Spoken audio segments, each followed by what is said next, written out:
الحمد لله رب العالمين وبه نستعين وصلى الله على نبينا محمد وعلى آله وصحبه أجمعين وبعد. باب عرض الإسلام على الأم النصرانية. قال حدثني أبو كثير السحيمي قال سمعت أبا هريرة يقول ما سمع بي أحد يهودي ولا نصراني إلا أحبني إن أمي كنت أريدها على الإسلام فتأبى فقلت لها فأبت فأتيت النبي صلی اللہ علیہ وسلم الی آخر الروایہ. محترم سامعین، امام بخاری رحمہ اللہ نے یہاں پر باب قائم کیا ہے، باب عرض الاسلام علی الام النصرانیہ، نصرانی ماں پر اسلام کو پیش کرنا. اس باب کے تحت امام بخاری رحمہ اللہ نے ابو ہریرہ رضی اللہ تعالی عنہ کا قصہ ذکر کیا ہے، جن کو اللہ تعالی نے اپنی ماں کی ہدایت کے لیے سبب بنایا تھا. النصرانیہ میں اس بات کا اشارہ موجود ہے کہ ان کی ماں اسلام لانے سے قبل نصرانی تھیں اور یہ ان سے اچھا سلوک کیا کرتے تھے، جیسا کہ اس سے پہلے آپ کے سامنے اس حوالے سے باتیں گزر چکی ہیں. اور ان کی ماں کا نام امیمہ تھا. امام بخاری رحمہ اللہ اس باب کے ذریعے سے یہ بات بتلانا چاہتے ہیں کہ والدین یا ان میں سے ایک اگر مسلمان نہ ہوں، کفر و شرک پر باقی ہوں، تو ان کے ساتھ سب سے بڑی خیر خواہی،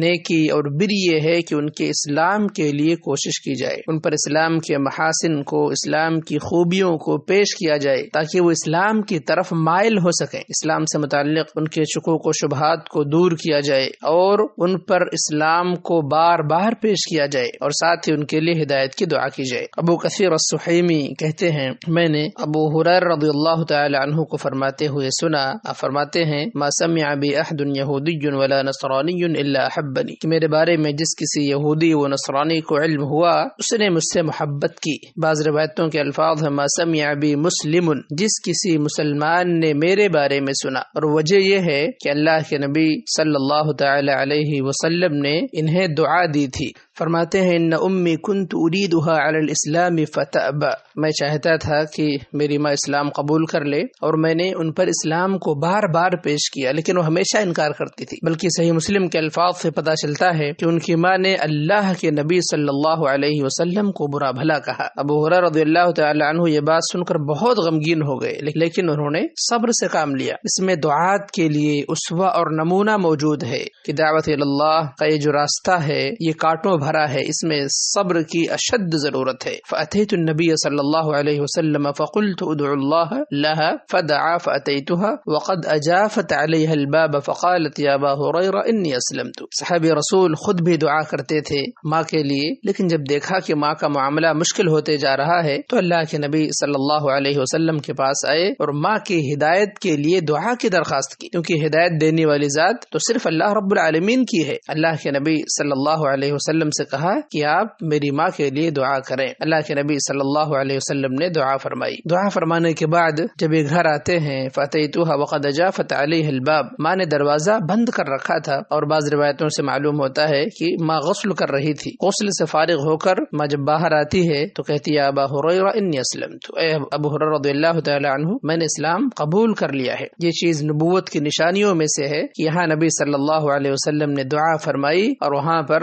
ان کی ماں نے اسلام قبول کر لیا. فاخبرت النبی صلی اللہ علیہ وسلم، جب پتہ چلا اللہ کے نبی صلی اللہ علیہ وسلم کی خدمت میں دوڑے دوڑے آئے، خوشی خوشی آئے اللہ کے نبی صلی اللہ علیہ وسلم کو خبر دینے کے لیے، اور ساتھ میں کہا فقلت ادعو اللہ لی ولی امی، کہا کہ اللہ کے نبی صلی اللہ علیہ وسلم میرے لیے اور میری ماں کے لیے دعا کیجیے. یہاں پر آپ غور کریں، اپنے لیے بھی دعا کی درخواست کی، کیونکہ یہی طریقہ انبیاء علیہ الصلاۃ والسلام کا رہا ہے. انسان کی اپنی ذات بھی سب سے زیادہ دعاؤں کی اور خیر کی محتاج ہے. فقال اللهم عبدك ابو هريرة وامه احبهما الى الناس، اللہ کے نبی صلی اللہ علیہ وسلم فرماتے ہیں کہ اے اللہ تیرا بندہ ابو ہریرہ اور اس کی والدہ دونوں کو لوگوں میں محبوب بنا دے. صحیح مسلم کے الفاظ ہیں اللهم حبب عبيدك هذا يعني ابا هريرة وامه الى عبادك المؤمنين وحببهم الیہما. اے اللہ آپ نے دعا کی ابو ہریرہ اور ان کی ماں کی محبت اپنے اپنے مومن بندوں کے دلوں میں ڈال دے اور مومنوں کی محبت ان کے دلوں میں ڈال دے۔ محترم سامعین، والدین کی عمر کتنی ہی لمبی کیوں نہ ہو، چاہے وہ 50 سال کے ہوں، 90 سال کے ہوں، آپ ان کے لیے ہدایت کی دعا کرتے رہیں، ان کے لیے حریص رہیں۔ والدین ایک لمبے وقت سے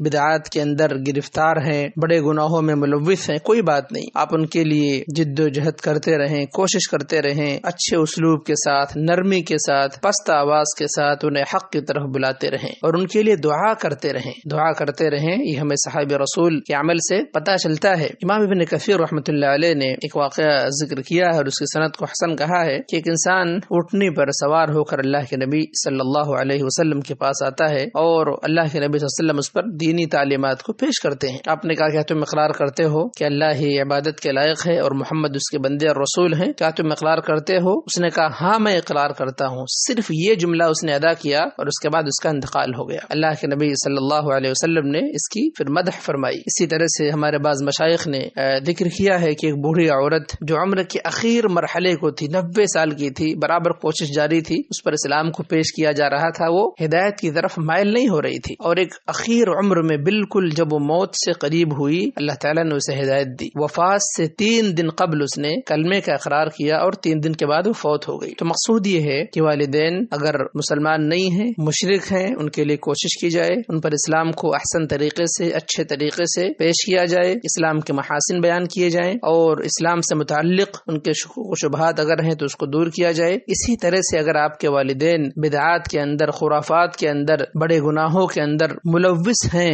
تو انہیں نرمی کے ساتھ سمجھایا جائے، مناسب اسلوب کے ساتھ، پست آواز کے ساتھ، ادب کا خیال کرتے ہوئے انہیں حق کی دعوت دی جائے اور ان کے لیے ہدایت کی دعا کی جائے۔ وصلی اللہ علی نبینا محمد وعلی آلہ وصحبہ اجمعین۔